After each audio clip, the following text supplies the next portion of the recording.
even tell the congregation not to marry from certain tribes. It's happening because these guys have turned themselves to gods of men. You know, using the pulpit as an avenue to preach politics, to cause division, to sow the seeds of hatred and all that. And the church, what did this one think he was doing? Huh? They said he wanted to make an illustration. Oh, so an illustration in the course of your sermon, then you must carry an AK-47. And look, this rifle that is holding, I'm sure that they had bullets in it. Brand new. And he's holding some. Because you see, our policemen, Nigerians, with some of the behavior, why would you hand your trophy, I mean your rifle? That is the most guarded. It's just, see, even in our profession, yes, a cameraman, yes, if you want to help him, he will give you his tripod. He will never give you his camera. He will never give you his camera. That's the training.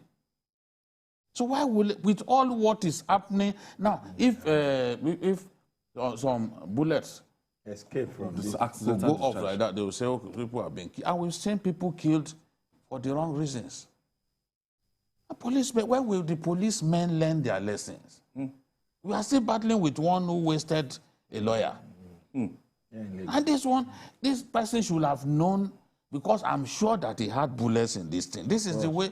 That will be a discharge. And at the end of the day, you've given it to this guy. If he makes any mistake like that, it can go off, an innocent person gets killed.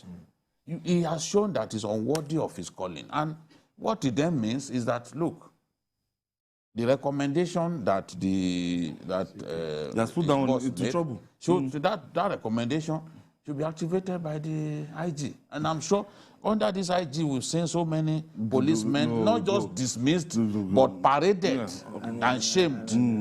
So I'm sure that this guy, this thing has happened at the wrong time, and that guy will be properly punished. This fellow too, having contravened our law about the handling of firearms, there are categories of people who can handle firearms according to the law. He does not fit into them. Whatever homily he wants to give, whatever preaching he wants to preach, you cannot take He's in trouble. an AK-47, even if it was a smaller rifle. You know, an AK-47 is not the category. The president once gave an instruction, a directive, that anywhere you see anybody with this, you should treat that person as a terrorist and fire him. Everything has to be done to. So now I know this AK-47 is something that you are joking with. I mean, this is a ridiculous pastor. This church I'm familiar with, Pastor Paul Adifarasin will not do this. He's not an extremist. That's the lead pastor of that church, House on the Rock. So this is just a branch pastor in Abuja. This has gone to the. So what training did he get? What training did he get from his boss? I was going to say that before you begin to excuse anybody, it's about the structure of the system, training, ensuring that a man you want to entrust the identity as of your entire church to is well trained.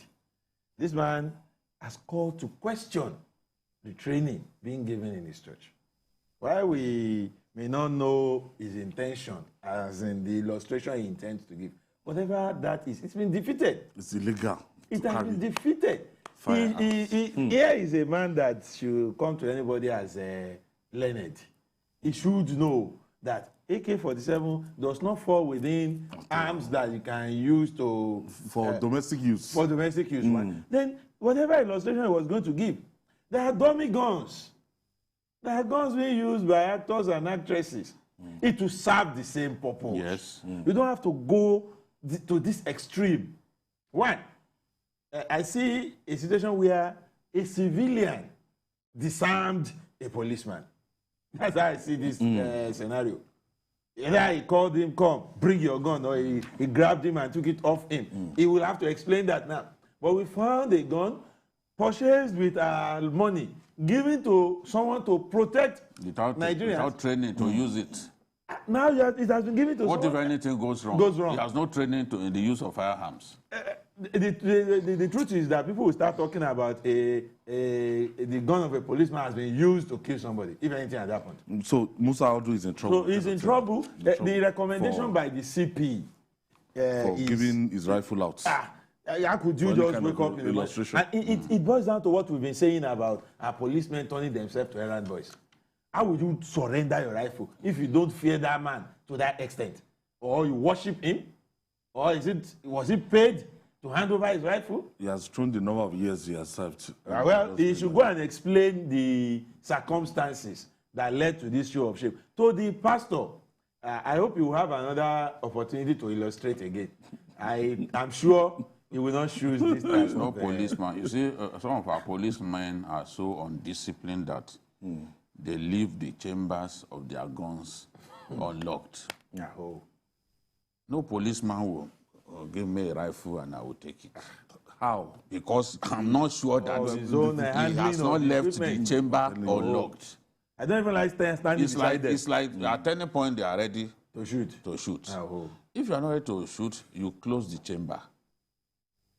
That is like a safety device. Ensures that, okay, all is fine.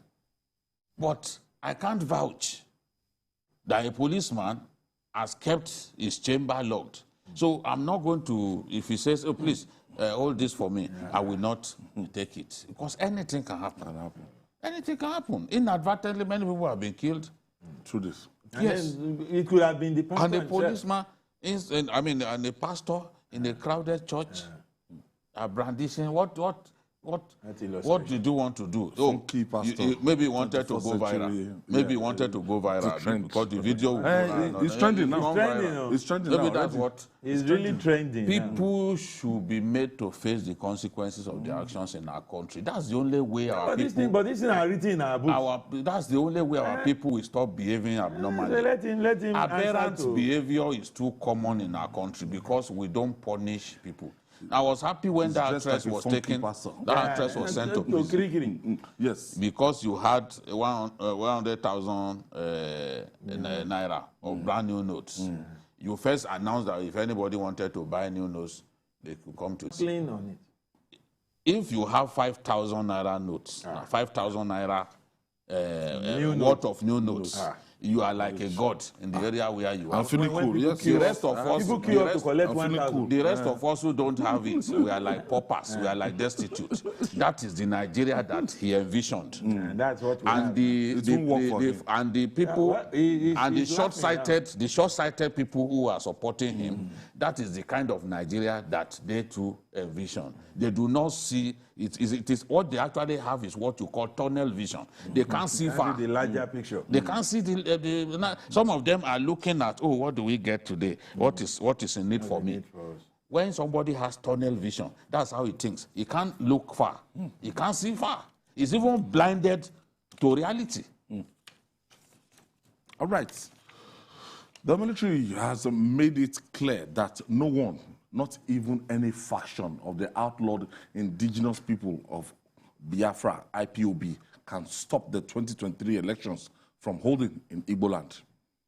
In the southeast states and other parts of the country, the Chief of Defense Staff, General Lucky Irabo, who spoke at the 25th edition of the President Muhammadu Buhari's scorecard series, said that armed forces is working in concert with the police and other security agencies to ensure that the menace of criminality from the IPOB is placed under control. Dari, yes, this is reassuring because yesterday we expressed, we expressed concern that look, for people to come out and people who are, they're waiting for this election anxiously, it's going to come out and they will have the staff himself. This is, I would say, more reassuring.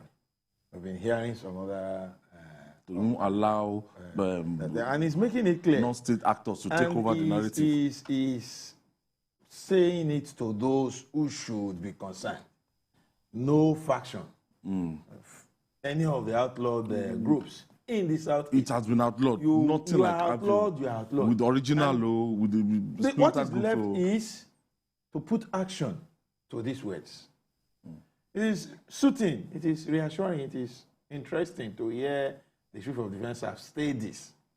But if you place this beside what has been happening in the southeast, where governors give instructions and these criminals go against it brazenly, attacking this, I mean, we've seen governors of some states coming to talk tough, yet this brazenness continue in their state.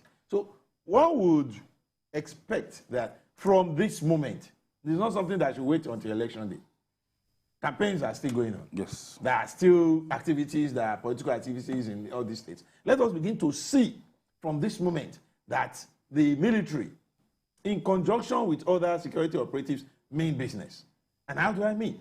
We should begin to see serious clamp down on these outlawed fellows, ensuring that from now, the idea of some people gathering together and burning down INEC offices, burning down local government secretariats, we should begin to checkmate those so that people who want to come out to vote would have these 1 or 2 weeks to be reassured that if I go out, I am safe. It is the safety of the electorate that will determine the turnout on election day. If the people feel they are not safe or their security cannot be guaranteed, it will reduce the number of people that will come out to vote. Yes, Jide, this worked during the Anambra election.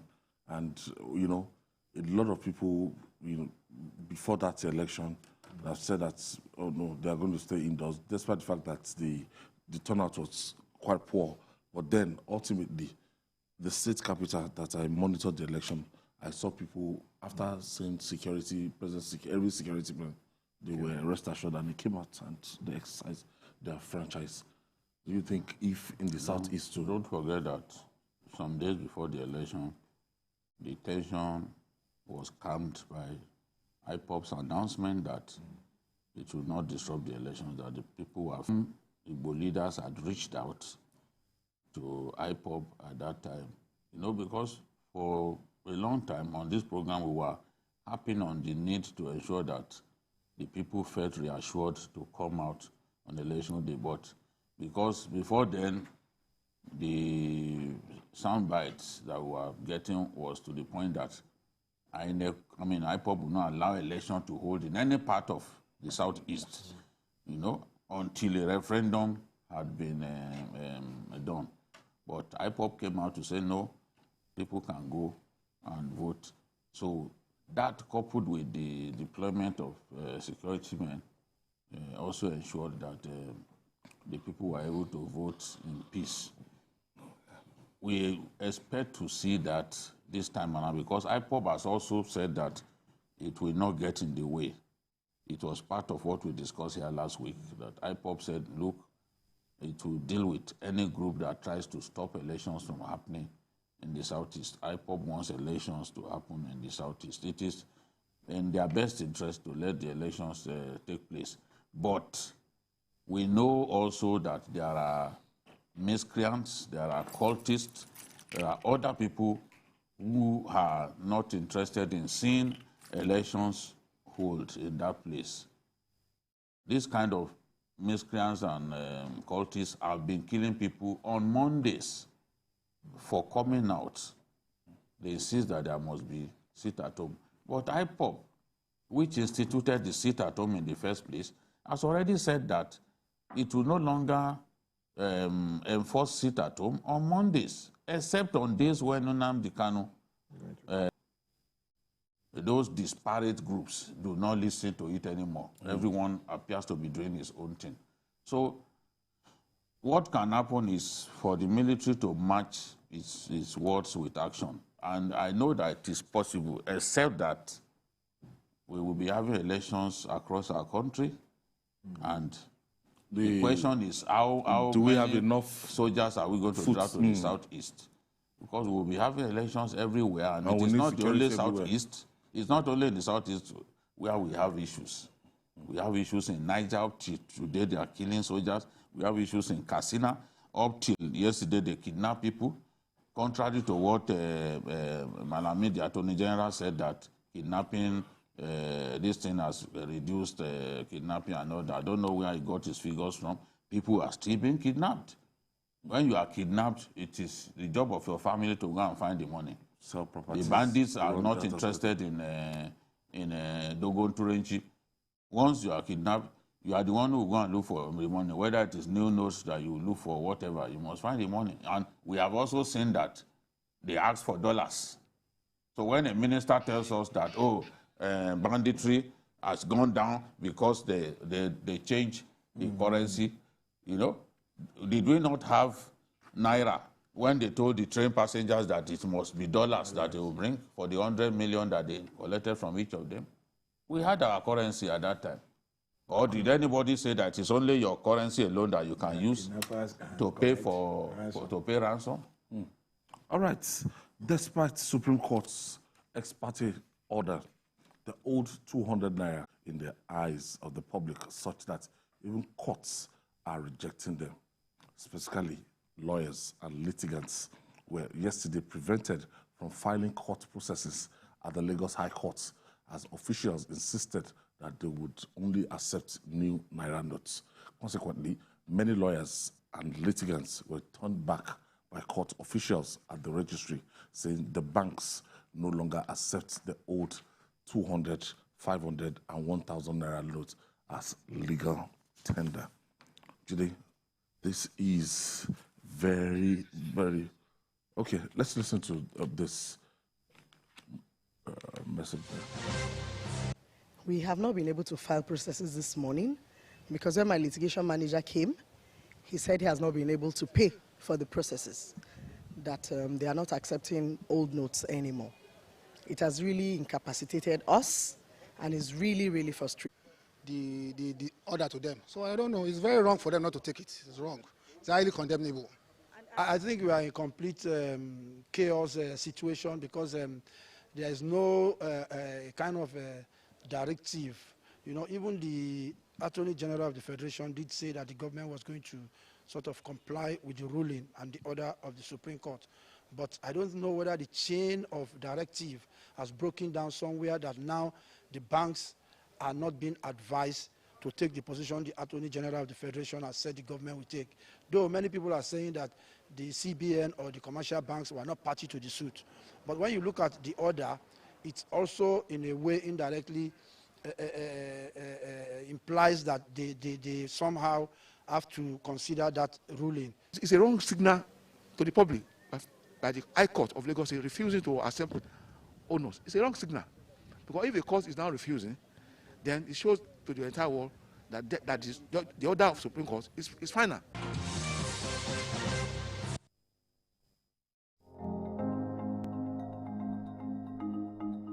We have also flagged off the Kolmani Integrated Development Project with contribution of about 120,000 barrels per day. Complete 2D seismic data acquisition in the Bida Basin.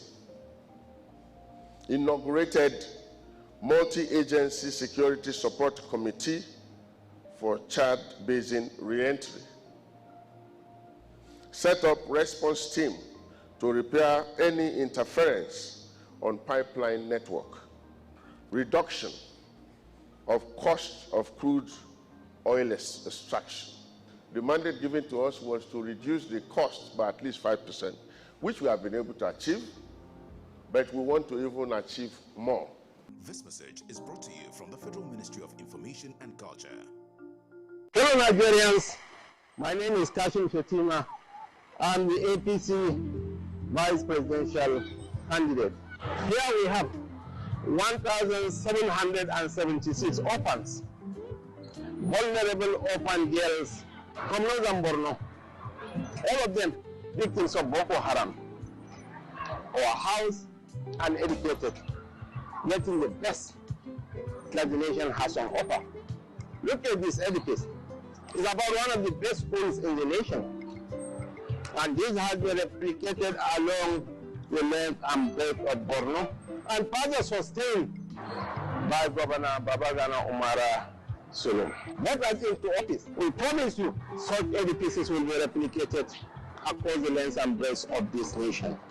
Vote wisely, vote Bola Tinubu for the presidency of Nigeria come February 25th. My brother, my sister, do you know that winning an election is not only about getting the majority vote? For that your candidate to be declared winner of the election, he or she must secure 25% of the vote in 2/3 of all states plus the FCT to be president, and 25% of the vote in 2/3 of all local governments of a state to be governor. This is constitutional, and every presidential candidate has had to pass this threshold. Even governors have had to make this mark to get elected in their states. We live in one country with different languages, really southern votes, or eastern votes, or western votes. The only way to get elected as president or governor is by gaining enough support across the country and states. Let us make sure that we know now so that we don't cause an issue tomorrow. This message is brought to you by the Center for Democracy and Development, CDD, with support from the Foreign, Commonwealth and Development Office, FCDO. Hello guys, do you know that in his Renewed Hope 2023 action plan, Bola Tinubu promised to fix our national security by implementing these common sense measures? The Bola Tinubu administration will increase the number of military and security personnel on active duty across the country, introduce modern doctrines and practices to better engage and defeat terrorists, kidnappers and bandits, upgrade weapons systems and introduce greater domestic production of munitions, introduce new border, forest and community security forces specializing in the protection of remote areas and variable terrain, reposition the police institution to focus on its primary duties of community policing and maintaining law and order, improve salaries and welfare for the families of our fallen heroes. This is the man who turned Lagos from a dangerous and scary place where crime was the norm into a relatively safe and crime-free place it is today. He has the ideas, he has the track record. Vote APC for a safer and more secure Nigeria. This message is powered by the APC PCC Youth Directorate.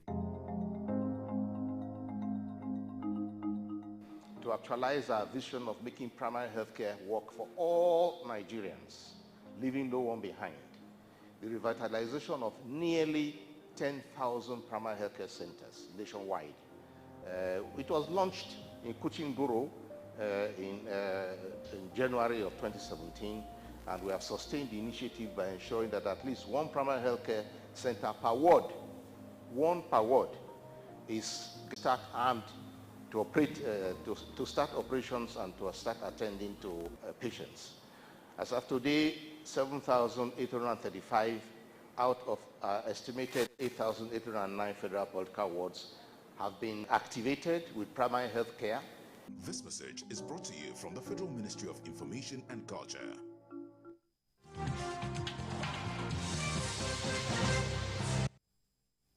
Welcome back. This is Journalist Hangout. Before we went on break, and we were talking about the Central Bank of Nigeria. So we took you to the Lagos High Court there, and it's something that is chaotic all over the town, all over Nigeria now. People are not sure of what to do with their old notes. Well, ideally, because of the Supreme Court injunction, we should be spending our new notes, our old notes. It is shameful that the High Court here in Lagos, in Ikeja, would be refusing to collect old notes from litigants. They should be ashamed of themselves. Honestly, I don't know what we are turning into in our country, because you are a court of law. You know that the Supreme Court has the final say in legal matters. The Supreme Court has said, stay action, CBN, stay action.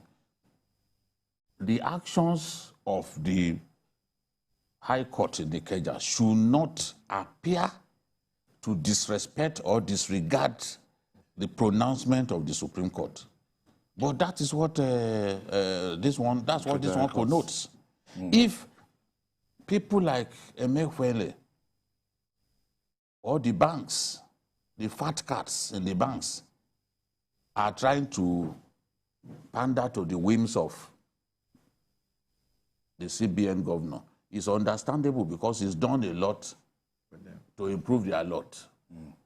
You will see that even in these difficult times, banks are posting hefty profits. because a lot has been done to make things better for them. For example, the CBN governor took away the mandate of Bureau de Change operators to sell Forex after collecting it from the CBN. Empower the bank. And then they gave it to the banks, telling us that, oh, once the bank starts selling it, oh, it will go around, the distribution will be okay, and the value of the naira will be stable. Immediately after he took that to come and show me the policies that Emefiele, the governor of Central Bank, came up with that are really working, so that we can argue whether it is anchor borrowers they want to tell us about. I've been to states of the north. I can show that the anchor borrowers thing is a failed program. I do not know of any program that government came up with where the rate of payback of the loan is as terrible as that of the anchor borrower, and that is already an evidence of failure.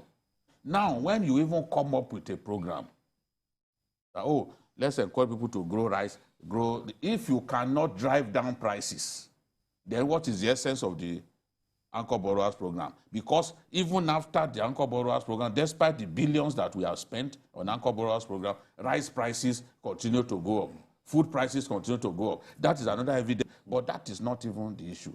For me, I expect that the Supreme Court will look at the matter before them, because another governor just joined them now. Another governor just filed a suit. We look at the sufferings that Nigerians are going through. Those old men have families. They too, they know that there is this serious cash crunch. You can't tell a man who has put so much money in the bank that he cannot take more than 2,000. You are giving people 2,000. It's crazy. You can't be giving people 2,000 naira across the counter. The CBN governor said give people 20,000. Even that 20,000 across the counter is wrong. But the 20,000 people can't even get it. So who do you blame for that? You said some people are hoarding. It's not our business. Our business is to see you fix the problem. If you can't fix the problem, you have failed. Don't come and tell us that people have hoarded this thing. What are your people doing? Those who are supposed to inspect the banks. There's an inspectorate unit in the CBN. Monitoring units. Monitoring unit. If you cannot do your job and people are able to hoard, then you have failed. Don't then tell us to continue to take the suffering. I mean, it's wrong. So today, banks are refusing to take money from people. That's disrespectful to the Supreme Court. Now the Supreme Court has to look at the totality of this problem and take a decision that serves the interest of the generality of the Nigerian people, not the elites, not the rabble-rousers, you know, not the greedy tongue twisters who are all over the place taking money and taking position. No, it should be the interest of the Nigerian people that the apex court of our land will consider. We hear there will be a hearing tomorrow. We expect the Supreme Court to, clarify this matter, and so that we know what's going on. Now, even the old notes and the new notes, very few in circulation. The bottom line is that our people cannot spend money. And that's the painful matter. If you want to, you say your bank is working, your banking platform is working, you want to do transfer now, your service provider are just going to look at MTN. This is MTN now. Three of us on this table, we are using MTN. The network has since disappeared for almost 1 hour now. And everyone working here who uses MTN, they can't use their phone. I'm sure this some people, their phone is like their workstation. That's where they do everything. And then if you are going to do transactions, you need network. Now, MTN has just gone off without warning. And then even before MTN going on, before people would think that we are taking on MTN. No, the bank transactions, let them show that it is not. The bank transactions have not been. Here, we've confirmed. The transaction have not been thorough. You even go into bank. At least I went into Zenith Bank. I want to do transfer. I mean, for 2 weeks I was going almost every day. You could only transfer Zenith to Zenith. For 2 weeks there was no possibility of transferring to another bank. How much more? That's inside the bank. Then you talk about app. You see, it is obvious that, like BKO said, Emefiele and his co-travelers came with a policy that was not thoroughly designed. I mean, it was not thoroughly designed.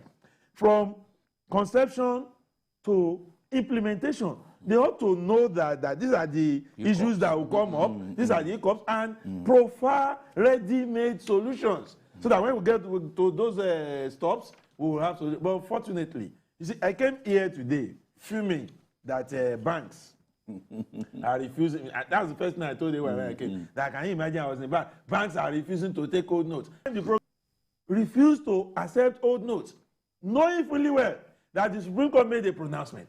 So if the court will not respect its own pronouncement, am I the one to help them respect it? So it is unfortunate that the CBN governor, I want to single him out now, is driving us to a point of serious confusion as a country.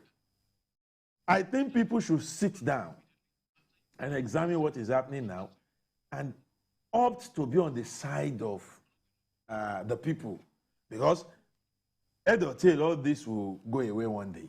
Yes. What do you want people to say about you? Where are you? How comfortable will you be as an individual or as a group or as a corporate organization to be remembered as part of those who stood against the people? And that's why when I watch television, I see some of our people who call themselves comrades, and they make some pronouncement on this issue.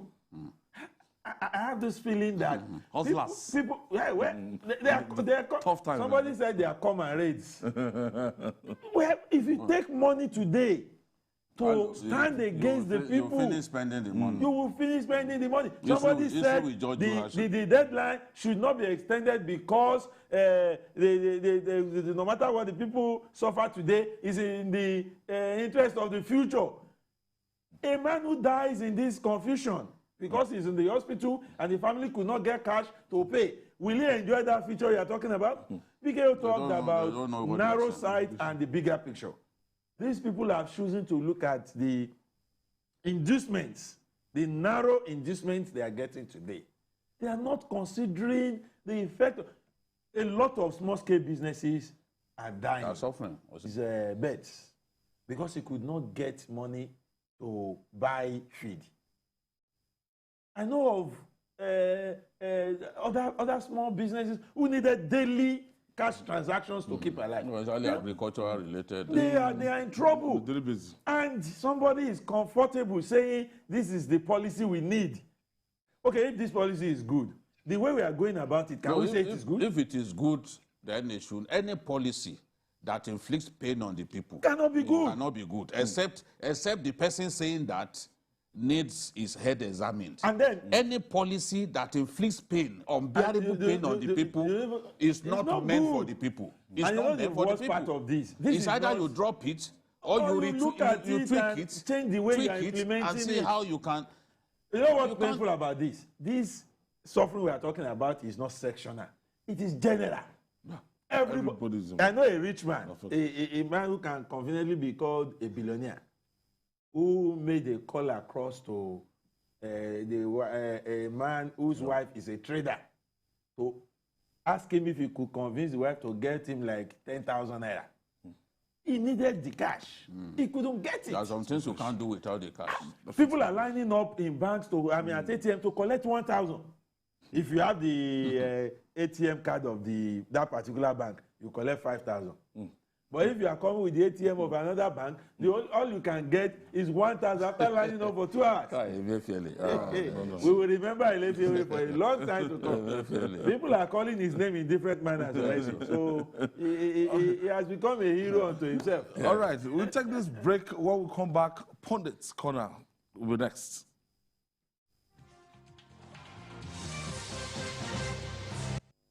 My name is Kashim Shetima.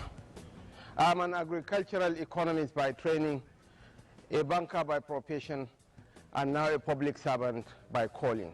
I was the governor of Borno State for 8 years.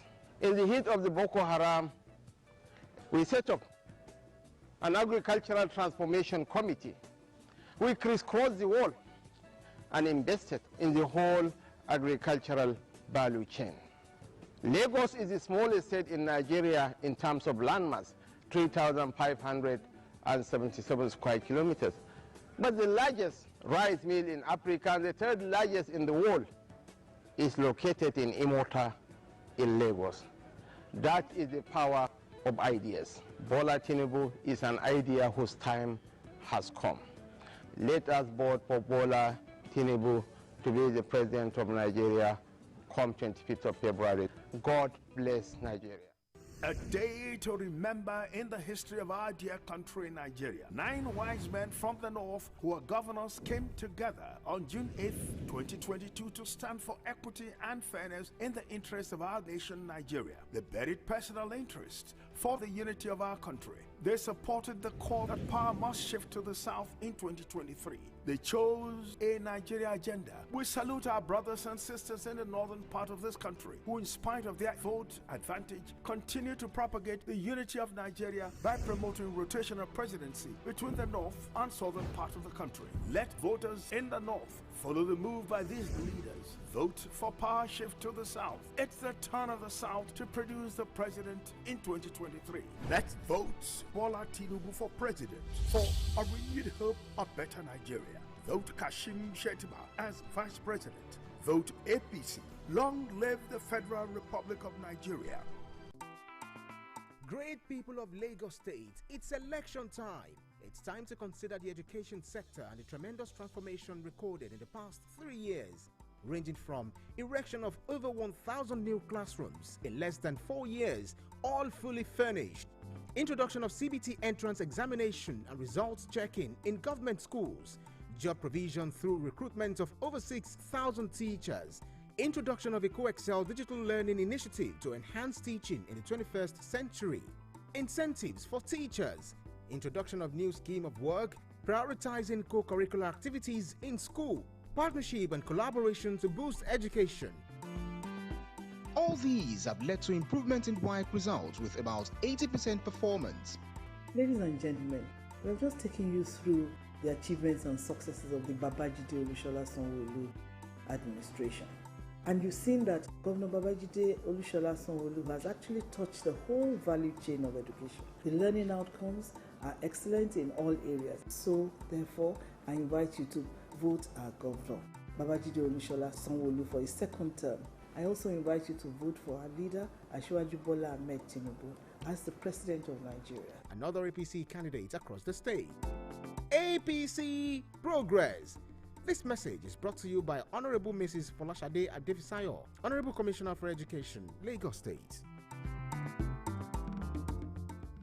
Hello Nigerians, my name is Kashim Shettima. I am the APC Vice Presidential candidate. According to Korn Ferry, a global consulting firm, by 2030, there will be a global talent deficit of 85 million. Because of our youthful population, our geographic location, and our proficiency in English, Nigeria stands a unique chance of becoming the global talent factory. The building behind us is the Secretariat for the Implementation of the Startup Act.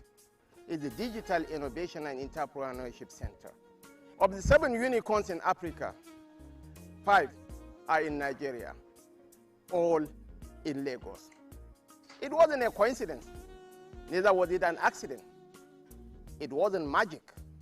It is called leadership. It is the Tinubu effect. Vote wisely, vote Bola Tinubu for the President of Nigeria. God bless us all.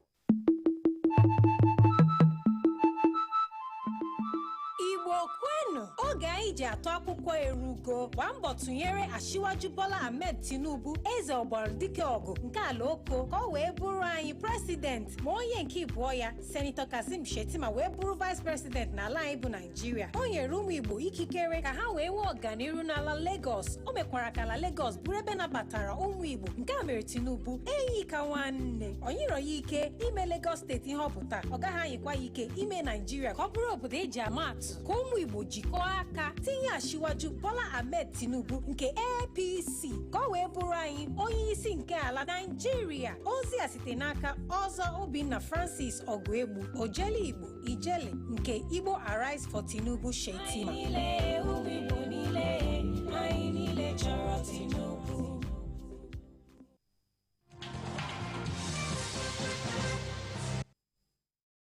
Wow. This is Journalist Hangout. It's 10 days to the 2023 general election, and we are looking at those states that the pundit corner now. Chile. Now to our pundit segment, pundit corner, where we dissect how the 2023 election will be fought and won. Now, we are beaming our searchlight on Benue State's presidential. There are many variables that will make the presidential election in Benue very, very interesting. The Obi factor is a very strong one. The governor has made no pretensions about the fact that he respects Peter Obi and he wishes that Peter Obi will become president of Nigeria. So the governor and his close aides, they are working for Peter Obi at this time. They are not prepared to support Abubakar Atiku. The Christian community is a very strong one, and the Christian community is also supporting Peter Obi. So in the presidential election, Peter Obi winning Benue State is a very strong possibility. It's a very strong possibility. Yes. Not Atiku Abubakar. Not Atiku Abubakar. It's a very strong possibility. Yes, Benue, PDP had always been strong in Benue, you know, especially in Zone C. But the votes from Zone C are not as high as the votes from Zone A and Zone B. And the Christian factor that I'm talking about, and the fact that the governor of the state has openly shown an interest in Peter Obi, I can see Peter Obi winning Benue State. Between the APC candidate and the PDP candidate, the battle will be decided by Zone C. Zone C is a PDP fortress. That is the Doma land where Senator Abba Moro and David Mark come from. The APC has never been able to penetrate Zone C. They've always delivered for the PDP. So whatever happens, whatever votes, I have seen earlier, the candidate of the APC, he is extremely popular at this time. Extremely popular. The thieves are in the majority in that state. They want Father Hyacinth earlier. He's moving like a train, but he's not been able to penetrate Zone C. Now, if he can get some considerable votes from Zone C, Father earlier will be elected as the governor of Benue State. He has an edge, but it all depends on how well he performs in Zone C. But I can see when you talk to Okada riders, talk to other people, that is the person that they want to vote for, and is the candidate of the APC. So APC taking over Benue State at state level is a possibility. Plateau State. Yeah, Plateau State is very strongly a PDP state. Despite the fact that they have an APC governor. But that happened at that because of disagreement between Jonah Jang and others. Jonah Jang was taught a lesson that you can't singularly produce the governor. It was that misunderstanding. It was that misunderstanding that cost PDP that state at that time. But 2015, 2019, PDP won the presidential election in Benue, in Plateau State, to show you just how strong they are in that place. The northern zone, with the influence of Bagos, who is in the House of Reps, northern zone, Rion, Barking Ladi, just north, just east, is strongly PDP, and they are good to go in that area. Even in Pangshin, Kanke, Kanam, PDP used to be very strong, but APC moved in the last election. APC did quite well. In that place, it will be a kind of neck and neck race. But in the APC are counting on the Deputy House of Rep Speaker, who is from Wase, to do a good job. Yes, what we usually see, the bulk votes that usually come from the Birom land will not happen this time because the three major candidates have chosen their deputy governorship candidates from Birom land. So Birom, the votes of Birom land will be divided, you know. Okay. But the way it is, APC has a slight edge. But at the same time, I would say that is too close to call at this stage. Will Governor Samuel Lalo get an APC governor to succeed him 2 weeks after? It's a possibility, but it's a difficult race. Given the way I described, and PDP is strong in Plateau State. They've won the presidential election back to back. I see them even winning it again this time because they are strong in that state. And Governor Lalong knows that it's going to be tough. For him, it's going to be tough, yes, for him to be able to produce. As even the DG of the campaign. Yes. Okay, finally, Yobe State. Yobe State, we don't have so much to do in Yobe. The Yobe State is APC top to bottom. I project that in Yobe State, APC will win all the National Assembly seats. APC will win all the House of Assembly seats.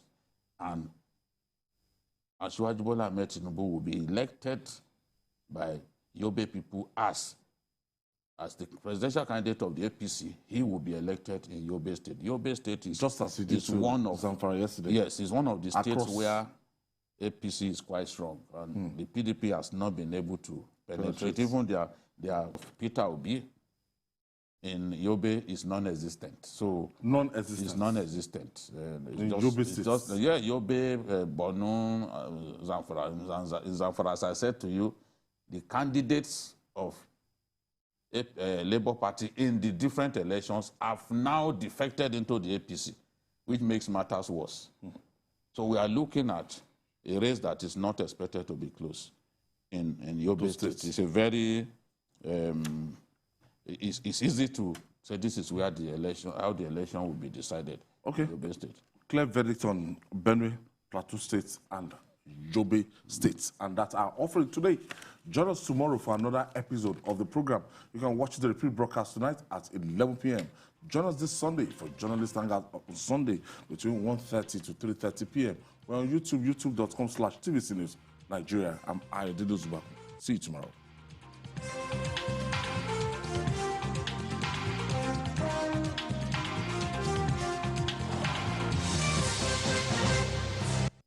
Never miss a moment. Instant breaking news from all over the globe. Live streaming of your favorite programs delivered directly to you. Watch anytime from anywhere on your mobile or smart devices. Download the TVC News app today. Available on Google Play and Apple Store. It's been 3 decades of statehood in Yobe State, coupled with steady growth and development in all areas. A decade-long Boko Haram insurgency has also hampered the steady rise to greatness in the pride of the Sahel. But it's time for continuity, consolidation, and innovation in Yobe State. Watch as Governor Mai Malabuni builds on progress made by past administrations and breaks new grounds with fresh projects and programs on Impact Yobe. Impact Yobe on Saturdays at 8:30 p.m. and Thursdays 12:30 p.m. on TVC News. Join us.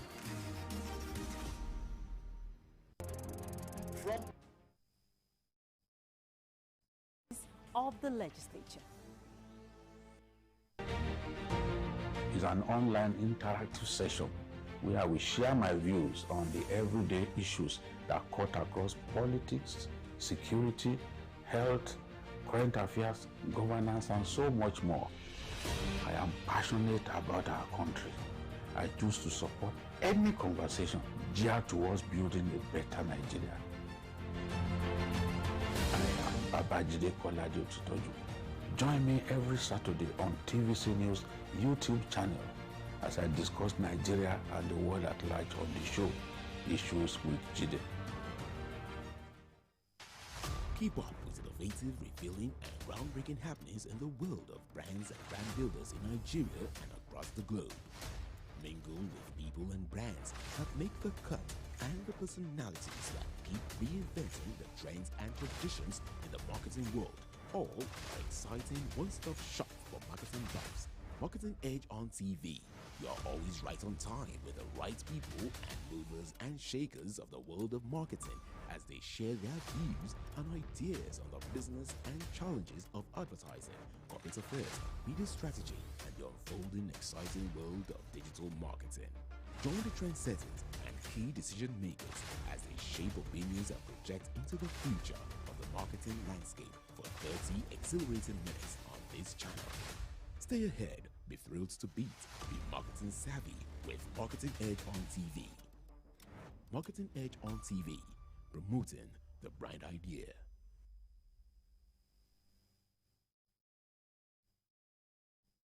Hello there. It's a brand new quarter and your favorite TV program, CAC Weekly, is about to unveil new innovations fresh from the Nigerian Company Registry.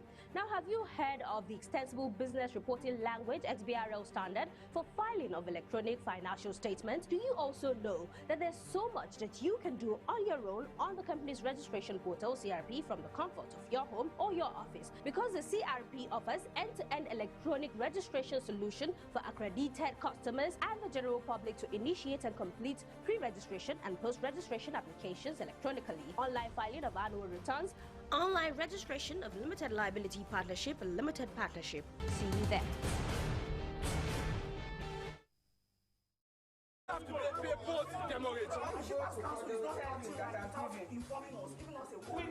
When shippers groan under the weight of ceaseless charges that tend to throw them off balance in the sector, Nigerian Shippers Council promptly comes to their rescue. We know that doing something. Today, you now have a regulator. To get justice done without the money for any charges. It's Tidbit, the world's biggest container ship and the first to break the 24,000 TEU mark. Allah Inland Dry Port is born again. Finally, the eagle has landed. It is initiatives like this that we want to encourage.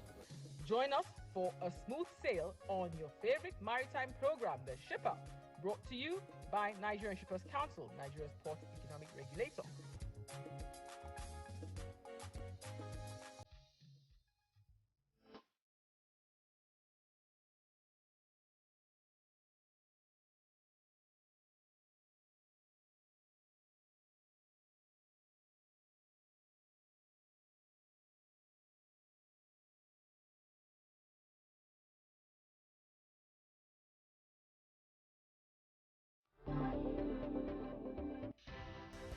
Active